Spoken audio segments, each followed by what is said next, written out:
1980s Texas punk stuff and punk stuff in general. Video 3, so make sure you check out 1 and 2. Got a few views on 1, but none on 2, so if you're watching 3, go back and watch the first 2. They're even better stuff. There's a big old Clash poster from Know Your Rights. And this, I used to like that Randex cartoon, early, one of the early graphic cartoon magazines. Back before they were popular. I wish I had saved those. Those are great. Always wanted to do the pink hair and the blue lips. Anyways, so, and for all you Canucks, I got Toxic Reasons. They were a cool band. I think they played with DRI, Dirty Rotten Imbeciles, which have that great, the ska punk guy dancing. Anyway, so that's a t-shirt. Can't be on the shit too long. And there's an old poster. We like the band. We saw them at Voltaire's basement, but they were Canadians, and I always loved Canada and England, but mainly Canada. I've been there many times.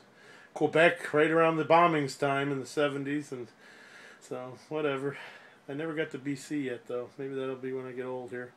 So anyways, so that's Toxic Reasons. And we'll start out with something not so punk, but great guy, Joe Jackson. That was a cool City Coliseum. I believe that's an insert from some album. I'm not sure who. Another insert or a fanzine, maybe? Yeah, this is a two-sided one. And like I said, we're going to do more of a slideshow of all this stuff, so if you ever want to document it, because I'm sure some of this stuff's rare, and it's not for sale. We're not trying to sell it. Just showing this off, because we're probably one of the few people that saved it. And my wife, she's a squirrel.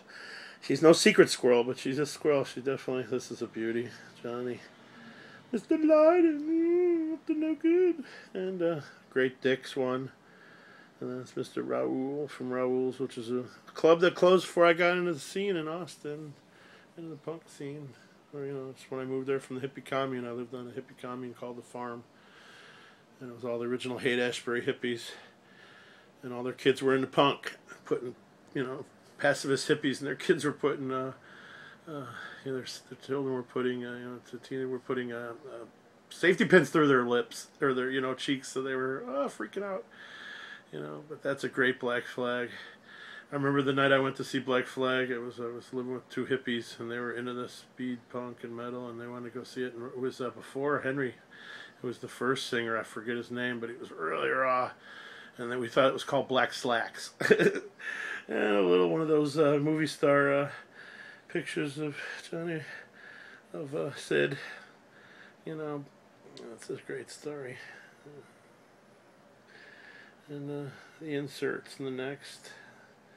Mannequins, kind of Raoul's, Couples Now. That's a great one. You got to remember that this iPhone screen shows much smaller or bigger what you actually are getting to film. That's a great one. It's funny. It's the tarot cards that I have that I'm doing the tarot cards, and that bad boy. And we'll end with a little more video of the compilation photographs of the big boys. This is unpublished photos that my wife had took, and she had given the other photos to them that they used in Thrasher. And Tim Kerr, if you're out there, if you remember Dana, her high school friend worked with you at the library, his mom, and that's how you met Dana. But I think you knew her from the scene anyways. Mr. Double Mohawk. He was so old and bald that he had to have a mohawk on each side of his tonsure. I'm old and bald too now, old man.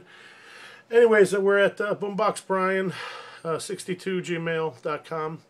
And obviously you'll be looking at this on my channel, so you can, if anybody, the guy who does Vans promotions I'm supposed to be doing a boombox thing with, he said he had been commiserating with you, but he never called me back. I guess it is a little freaky having a big fat guy in a clown car talk to you. And, I hate to say the word yuppies. You talk right to them and they ain't listening. Back in the day, what we'd do, we'd give them a swat in the head, right? Wake them up, just like a Zen master gives a good knock in the middle of the student's forehead. All right, well, getting on 5 minutes. We'll do another one. I got a bunch more of these.